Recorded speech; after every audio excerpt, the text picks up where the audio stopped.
Primeiro de tudo, eu torço muito para que a justiça seja feita. Eu espero que o investidor minoritário, nós, não sejamos aqueles que têm que arcar com os custos. Eu espero que as Americanas, a lojas Americanas e a Ambev, elas não passem por problemas muito grandes, por mais que muitos já estejam sendo grandes, mas que não aconteça algo pior. E também depois o que aconteceu, cabe a nós aprendermos com os erros e não repeti-los mais, tá bom? Mas acima de tudo eu torço para que as empresas consigam sair dessa muito bem, os funcionários, as famílias, os times, os credores, os consumidores, eles consigam todos passar por isso de uma forma construtiva. Se pegar toda a cadeia produtiva da Ambev, são 6 milhões de pessoas envolvidas, ou seja, talvez 6 milhões de famílias. Cara, é muito babaquice torcer contra. Uma coisa é torcer que a justiça seja feita, outra coisa é torcer para que essa galera se ferre, porque junto todo mundo acaba pagando o preço. Então não torça pelo fracasso alheio, mas torça sim para que a justiça seja feita. É isso que eu desejo antes de começar o vídeo. Agora, vindo para o vídeo, levam-se anos para construir uma relação de confiança e apenas alguns segundos para destruir essa relação. Isso aqui se aplica a várias coisas na vida, Isso aqui se aplica a pessoas, a negócios, se aplica às vezes a empresas também. E desde o começo do ano se fala muito sobre um tema específico, que é sobre os possíveis casos de fraude contábil e rombo e etc e tal, das Americanas, uma empresa que você provavelmente conhece, não tem como você não ter visto ela em algum shopping um dia quando está indo no cinema. Mas agora tem uma nova notícia correndo no mercado. A notícia é que a Ambev, uma das principais empresas do Brasil, uma empresa que eu sempre admirei, até o momento eu continuo admirando, uma empresa com uma baita história, uma baita orgulho pro Brasil, tem sempre aquelas coisas da cultura que é muito agressiva, mas eu acho que sempre foi de alguma forma uma inspiração de um local onde extraiu o melhor do time, a empresa crescia e inspirou muitas companhias do Brasil e inspira até hoje sobre como faz a sua cultura, a sua gestão, a agressividade, mas tem algumas notícias agora sobre a Ambev. E a notícia é que pode ter um rombo estimado em 30 bilhões de reais por conta de manobras tributárias. De novo, para deixar claro, isso aqui não é um fato, foi confirmado, etc. Não, isso aqui é uma especulação com algum embasamento, mas sempre a gente tem que tomar devido cuidado. É por isso que eu faço tanto disclaimer aqui para vocês, porque eu não quero ser um cara que vai levar fofocas para cá. Mas eu preciso te informar do que pode acontecer, já que tem algum embasamento e você pode ser um investidor da Ambev, já que a Ambev tem um número gigante de investidores pessoa física. Olha esse número aqui na tela. Ô turma, dá muito trabalho fazer esses vídeos aqui, não só para gravar, roteiro e tudo, mas também a edição. Vocês estão vendo que a edição tá cada vez melhor, vocês sempre elogiam nos comentários na nossa edição, o Primo Studios aqui. Então, pelo Primo Studios, não deixe de curtir esse vídeo, porque eles sempre ficam olhando pro número de curtidas, aí eles viram um pro outro e falam assim, cara, olha quantas curtidas, foi animal, A gente vibra junto. Então, curta o vídeo, se inscreva no canal se você não é inscrito, pra gente acompanhar juntos o desenrolar de todo esse caso aqui, tá bom? Então, nos últimos dias, eu fiz 2 vídeos, explicando o que aconteceu com as lojas Americanas, o que os controladores da empresa fizeram com as ações, se eles venderam ou compraram, o que poderia acontecer com as ações das lojas Americanas e como você poderia proteger seu patrimônio. E desde aquele vídeo saíram muitas notícias, vou te falar algumas das principais. Primeiro, a dívida das lojas Americanas, que antes era de 20 bilhões, subiu para 43 bilhões, ou seja, 200 vezes maior que o mensalão e 3 vezes maior que o impacto do petrolão na Petrobras. Depois disso, a justiça mandou apreender os e-mails dos últimos 10 anos dos diretores e conselheiros da Americanas. Diversos fundos foram impactados, tanto aqueles que tinham algum título de debenture, quanto aqueles bancos que tinham emprestado dinheiro, quanto, enfim, várias estruturas do mercado financeiro foram impactadas. O trio, Jorge Paulo Lemann, Marcel Telles, Beto Sicupira, eles disseram oficialmente que não sabiam dessas inconsistências contábeis. Saíram matérias em todos os cantos. E aí passou um tempo, a Americanas contratou o ex-advogado do Lula na Lava Jato para defender eles nos processos no STJ.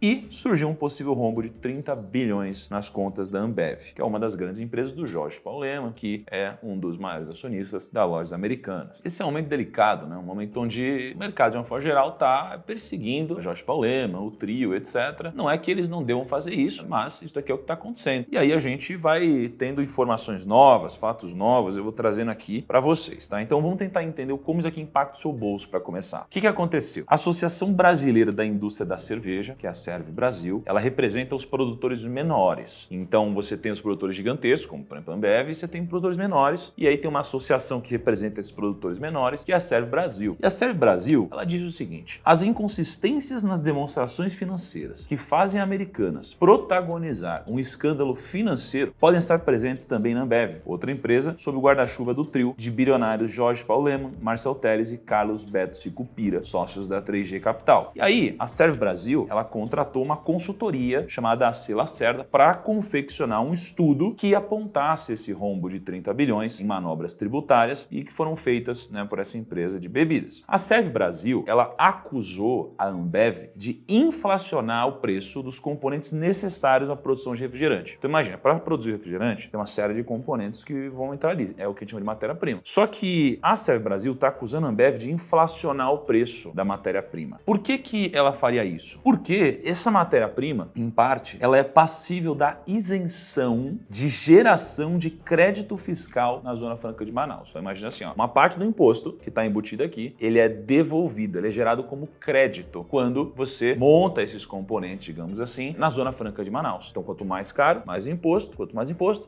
você tem de volta. Mais imposto você tem de volta, você tem um impacto positivo na companhia. A Serve Brasil está acusando a Ambev de ter feito isso daqui não faria sentido para a Serve Brasil. Então quanto mais crédito tributário, mais dinheiro entra no bolso. Só que isso tudo seria maquiado, segundo a Serve Brasil. Tem uma notícia de 2019, é uma notícia oficial, isso daqui é um fato, mostrando um documento da Receita Federal e dizendo que tanto a Ambev como a própria Coca-Cola também envolvida aqui, já faz isso há muito tempo. A Receita Federal diz o seguinte: o esquema foi iniciado nos anos 1990 e desde então só fez ganhar volume. Hoje, somando todos os subsídios, são mais de 7 bilhões ao ano. Um dos artifícios usados para inflar o preço dos insumos é a inclusão das despesas com publicidade e propaganda das bebidas. A consequência prática desse procedimento foi que nos últimos anos, mais de um terço dos gastos bilionários com propaganda de refrigerante e outras bebidas foram pagos pelo bolso do contribuinte brasileiro. Então qual que é a lógica? Você tem aqui uma parte desse crédito tributário que está vindo para a empresa e aí a empresa usa isso aqui para fazer propaganda e publicidade e quando isso aqui acontece, no final das contas, como é um reembolso de imposto, está saindo do bolso do contribuinte. É mais ou menos essa a lógica que foi construída nessa matéria. Só que a Ambev se defendeu, não vai tomar umas porradas dessas sem falar nada. E a Ambev disse o seguinte: as acusações da Serve Brasil não têm qualquer embasamento. Calculamos todos os nossos créditos tributários estritamente com base na lei. Nossas demonstrações financeiras cumprem com todas as regras regulatórias e contábeis, as quais incluem a transparência do contencioso tributário. A Ambev está entre as 5 maiores pagadoras de imposto do Brasil. Ou seja, basicamente a Ambev disse: olha, a gente faz tudo certinho, a gente segue todas as leis e além disso, a gente é um dos 5 maiores contribuintes do país inteiro. Então a gente paga imposto pra caramba já pro país. Porque a Serve Brasil trouxe uma narrativa, tirando agora o fato em si, a narrativa que a Serve Brasil trouxe foi: coitado dos pequenos contribuintes que estão arcando com essas pessoas que estão ficando muito ricas. A Ambev disse: olha só, a gente é uma das 5 maiores empresas do país em termos de contribuição de imposto. Então você vê que no final das contas você tem um jogo de fatos e você tem também um jogo de narrativa. Porque quando você tem o público contra alguma coisa, você tem um movimento muito forte de mídia, inclusive. Então você tem alguns jogos acontecendo ao mesmo tempo. E aí você tem uma terceira coisa aqui que causa uma pulguinha atrás da orelha. Talvez nem todos vão chegar nessa profundidade, mas eu preciso trazer isso para você nesse vídeo. Tenho um compromisso com você aqui e te manter informado com qualidade. Até mesmo o Credit Suisse e o BTG Pactual. O BTG Pactual estava quebrando pau ali com as lojas americanas, tem um monte de coisa acontecendo, já falei aqui nos últimos vídeos. Até eles viram um movimento como exagerado. O BTG ressalta que a Serve Brasil é a associação que representa o Grupo Petrópolis e outras cervejarias brasileiras menores que são contra os créditos tributários gerados por empresas como a Ambev e a Coca-Cola na produção de concentrados de refrigerante na Zona Franca de Manaus. Ou seja, quem está aqui metendo pau na Ambev, no final das contas, representa o Grupo Petrópolis, que é um concorrente da Ambev. Então é natural que de alguma forma isso possa acontecer porque tem um conflito de interesse. É muito do que a gente fala aqui no mercado, do conflito de interesse que existe. E agora você deve estar se perguntando: Jorge Paulo Lemann, ele é o dono da maior cervejaria do mundo, que é a Bembev, que é a controladora da Ambev, mas ele também é sócio da 3G Capital, que é controladora de outras companhias. Então você tem aqui a Bembev, você tem Restaurant Brands International, você tem a Kraft Heinz, Popeyes Louisiana Kitchen, Tim Hortons, o Burger King, Hammer, lojas americanas. Cara, é muito grande. Os caras são de tudo. Tudo que você consome hoje são dos caras. E aí qual que é a dúvida aqui? Será que a gente pode encontrar inconsistências contábeis nessas empresas também? Será que isso aqui aconteceu nas lojas americanas e também pode acontecer nas outras empresas do grupo? Porque aconteceu lá, estão levantando agora essa pulguinha na Ambev. Ou será que no final das contas só estão perseguindo o cara? Qual a diferença entre Ambev e Americanas? Primeiro, a Ambev tem um resultado muito mais robusto. Lucro recorrente, para começar. E depois, fluxo de caixa. Acho que um dos maiores aprendizados aqui é exatamente o que eu vou te falar agora. O fluxo de caixa ele é mais difícil de se mascarar do que o lucro ou o EBITDA. Então, isso aqui é uma lição preciosíssima para tudo que está acontecendo, porque o EBITDA é muito fácil uma companhia ela mexer no balanço de alguma forma, joga coisa mais para frente, joga mais para trás, parcela, concentra agora, aumenta o custo, reconhece a receita de outra forma, reconhece o custo de outra forma. É muito fácil fazer isso. Qualquer companhia consegue fazer. Mascarar EBITDA ou mexer um pouquinho EBITDA, lucro é muito fácil. Agora, o fluxo de caixa é mais difícil. Então, para a gente não cair nessa pegadinha no futuro, e quando a gente for fazer um valuation de uma companhia, um processo de valuation para descobrir quanto vale uma companhia, a gente precisa olhar para o fluxo de caixa. Isso daqui é uma lição valiosíssima de tudo que está acontecendo. O fluxo de caixa de cases como Americanas e IRB, eles foram negativos durante a maior parte do tempo. Isso daqui não é o caso da Ambev. Agora, quais são as semelhanças, então, entre Ambev e Americanas? Fora o acionista principal, a dimensão do rombo foi parecida, né? 43 bilhões em uma, 30 bilhões em outra. A gente não sabe se isso vai mudar, pode mudar. Americanas era 20, né? Depois foi 43. Elas eram auditadas pela PricewaterhouseCoopers, que é muito delicado também. A auditoria da loja Americanas, era a EY, depois a Pricewaterhouse, KPMG e depois Pricewaterhouse. A editora da Ambev é a Pricewaterhouse também. Até por isso o mercado não gostou muito da notícia de um possível rombo de 30 bilhões. Desde o dia que saiu a notícia de lojas americanas, a Ambev já começou a ser afetada. Ela caiu ali, um pocão, digamos assim, no momento onde a bolsa subiu. Então foi bem desconexo. E ontem a Ambev caiu 5%, que foi no dia que saiu a notícia. Então muitas vezes, quando os preços eles caem e os fundamentos não mudam, pode significar uma boa oportunidade de compra. Mas o ponto é, será que vale a pena investir na Ambev? Eu vou te trazer agora algumas reflexões. Só um pequeno parênteses aqui.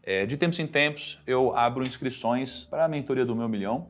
É um treinamento de 7 semanas ao vivo, onde a gente aborda na profundidade finanças pessoais, investimentos e negócios. Por que a gente criou esse treinamento? Para que você possa criar um plano sólido de investimentos em direção à sua liberdade financeira, sem nenhuma promessa mirabolante, como muita gente faz por aí. Então a ideia é que você tenha, de fato, um passo a passo para chegar lá ao longo dos anos. Então, para você entrar na lista de espera, para fazer parte dessa mentoria ao vivo comigo ao longo de 7 semanas, uma série de suportes para que você possa chegar lá, clica no link da bio, deixa seu nome, e-mail e a gente vai te avisar sobre a próxima turma, tá bom? Mas só se você tiver interesse nisso, senão não seja um curioso, tá bom? Então, alguns detalhes aqui. Primeiro, evolução no preço. As ações elas estão paradas nos últimos 10 anos. Já considerando dividendos, ela está perdendo para o CDI e para o Ibovespa. Então, nos últimos 10 anos, ela não teve o maior desempenho do mundo, digamos assim. Então, você pode ver no gráfico a linha de Ambev, onde ela ficou estagnada praticamente nos últimos 10 anos, enquanto o Ibovespa subiu e o CDI mais ainda. Então, primeira coisa. Quer ver um negócio? Só para você ter uma noção. Você conseguiu puxar aí, ô Daniel? O que você puxou? Ambev em base 100. Se o cara tivesse investido R$100, quanto ele teria hoje? Se eu tivesse investido R$100 em 94, mais ou menos, 95. R$100 ele teria quanto hoje? 18.700. É contando reinvestimento de dividendo aqui? Perfeito. Tá, então R$100 teriam virado 18 mil reais. R$1.000 teriam virado 180 mil reais. 10 mil reais teriam virado 1.800.000 reais.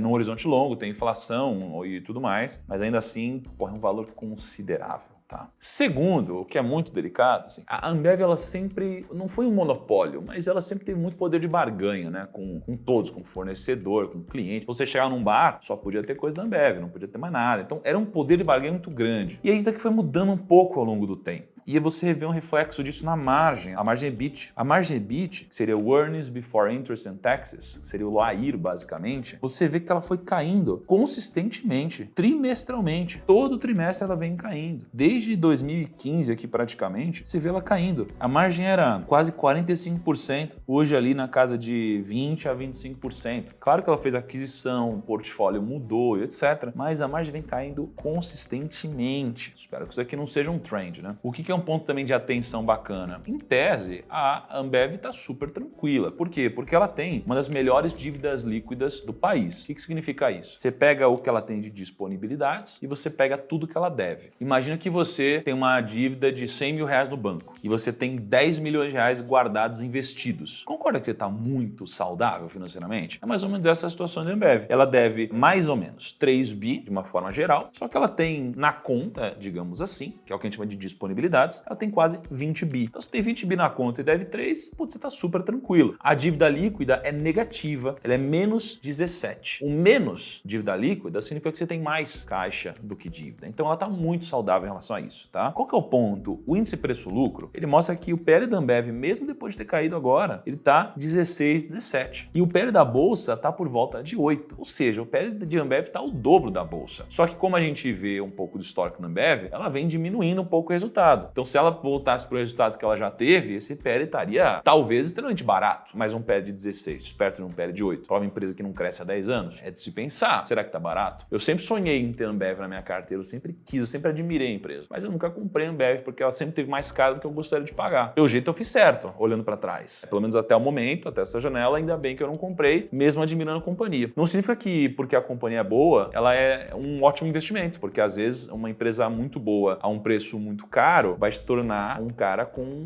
péssimos investimentos, né? Se você alocar seu capital ali. Agora o ponto importante, skin the game, pele em risco. As últimas movimentações dos executivos da Ambev, que sabem muito mais que a gente sobre a empresa, eles fizeram vendas de ações. Então em agosto de 2022 eles venderam 167 mil ações a R$15. Venderam então R$2 milhões, foi uma venda feita pela diretoria. Em novembro de 2022 eles venderam 262 mil ações, venderam R$4 milhões e 300 e 90% dessas vendas foram feitas pelo conselho de administração e 10% pela diretoria. Mas convenhamos, esse daqui é um valor muito baixo perto, enfim, da companhia de uma forma geral, sei lá, se tem alguma base de amonstrar, né? Mas talvez para um executivo da Ambev, talvez seja muito dinheiro isso aqui. Então eu vou entender que sendo o dinheiro da vida dele, um dinheiro relevante perto da vida dele, pode ser um indício de que talvez ele não estava tão confiante com a companhia ou de que simplesmente ele queria comprar um imóvel, alguma coisa assim. Mas um indício de que eles venderam ao invés de ter comprado ou não fazer nada é sempre pior. Ó, só para você ter uma noção quanto ganha um executivo na Ambev, como que estão os números aí? Em média, 4,80 milhões de reais por ano. Tá, em média, os executivos, a diretoria, né? Diretoria. A diretoria da Ambev ganha 4,8 milhões no ano. Só que isso aqui é o que ela ganha. Aí, quem ganha isso, já tem um custo de vida muito alto. Você tem imposto em cima disso. Então, vamos supor que sobe 4 milhões, aí depois tem os custos, gasta mais 2 no ano com a família e tal, sobra 2. Ou seja, é um dinheiro muito relevante, né? Até porque é um mercado muito agressivo. Então, é muito competitivo você ficar lá por muito tempo. Agora, o que é o louco do negócio? Eu duvido você não fazer parte do ecossistema da Ambev. Eu duvido. Olha o ecossistema dela de branding. Ela é dona da Pepsi. Você toma Pepsi? Ela é dona da Pepsi. Você toma suquita? Pô, já tomei muita suquita. Hoje menos. Tônica, você curte tônica? Eu tô entrando numa fase que eu tô tomando tônica agora. Pô, Schweppes Citrus, que loucura. Soda, pô, Guaraná, H2O, Gatorade, Lipton, pô, o chá do bem lá, Fusion. Os caras são donos de tudo. Não tem como, eu duvido você não tomar alguma coisa dessa aqui. Então os caras têm um ecossistema muito bem estabelecido. Não tem como, caras. Meu Deus, não existe um mundo sem essas marcas, cara. Loucura. Se bem que eu também não imaginava um mundo sem a Harry no passado e ela quebrou e vendeu algumas coisas pra Nintendo e algumas pra Microsoft, né? Uma outra coisa, braço digital, Zé Delivery. Total de pedidos em 2019, 1 milhão de pedidos. Total de pedidos em 2020, 27 milhões de pedidos. Total de pedidos em 2021, 29 milhões de pedidos. Total de pedidos no primeiro trimestre de 22, 16 milhões de pedidos. Ou seja, a expectativa do mercado é fechar 2022, né, que já passou agora, com mais de 40 milhões de pedidos. Então você vê um braço com growth incrível. Aliás, pedindo Zé Delivery vem gelado o negócio, né? E rápido, ou seja, tem muita gente que eu conheço aqui atrás da câmera muito dependente desse negócio aqui. Agora, o que fazer se você tiver ações de lojas americanas ou Ambev? Bom, esse vídeo já tá ficando longo, aí você me conta. Se você quiser que eu faça um vídeo sobre isso, você deixa aqui nos comentários, tá bom? Se não, também vamos aguardar a parte 4, se é que vai existir uma parte 4 em todo esse desenrolar aqui. O que eu posso te dizer de novo é, torço muito para que a justiça seja feita, tá bom? Não tô passando pano para ninguém, como alguns de vocês falam. Admiro demais a trajetória que o Jorge Paulo Lemann traçou até aqui. Eu aprendi muito com ele, acho que muitos empreendedores aprenderam muito com ele, mas quando você tem os acontecimentos, você fica um pouco reflexivo mesmo, né? Então eu espero que tudo tenha um desfecho bacana para o Brasil de alguma forma. Espero que o investidor minoritário ele não seja aquele que vai arcar com os custos. Espero que a Americanas consiga sair dessa. Espero que os credores consigam receber seu dinheiro de alguma forma. Espero que a Ambev possa, sobreviver e sair disso aqui muito melhor. Espero que não seja isso, porque isso aqui é uma acusação, né? Então espero que não seja esse rombo. E lembrando, nunca torça pelo fracasso alheio. Não faz nenhum sentido. Torça pelo sucesso alheio. Até porque mais de 40 mil funcionários, né? Então, mais de 40 mil famílias. Caraca, é muito babaquice torcer contra isso, de verdade. Mas torça sim para que a justiça seja feita.